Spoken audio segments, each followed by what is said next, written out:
terasa sakit bila berdiri lama. Aduh, ini mungkin kerana osteoarthritis. Apa tu osteoarthritis?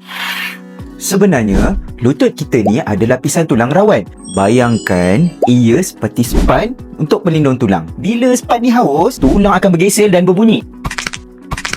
Itu nama dia osteoarthritis. Tanda-tanda yang biasa berlaku adalah lutut berbunyi, lutut tiba-tiba bengkak.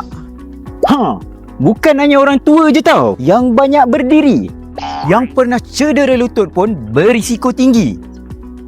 Ramai pesakit datang ke klinik sambil menahan air mata. Mereka cakap, Doktor, umur saya baru 40 tapi lutut saya dah sakit. ada juga yang cakap, bila time solat, nak bangun pun susah. Sakit lutut ni buat kita rasa terbatas. Di Klinik Ezna, kita akan buat rawatan dengan tepat. Langkah pertama, scan lutut menggunakan ultrasound yang canggih untuk nampak punca sebenar sakit. Langkah kedua, sedut air radang. Kita akan lakukan dengan teliti berpandukan ultrasound untuk kurangkan tekanan dan bengkak dalam sendi. Selepas itu, suntikkan gel ke dalam sendi berpandukan ultrasound dilakukan untuk kurangkan geseran tulang, kurangkan rasa sakit supaya lutut terasa lebih ringan dan sakit lebih cepat reda. Di Klinik Ezna, kami ada keluarkan buku rawatan lutut tau. Buku ni memang eksklusif dan tak boleh dapat dekat tempat lain. Tak perlu fikir-fikir lagi. Cepat dapatkan buku rawatan lutut secara percuba hanya untuk 10 pesakit terawal sahaja.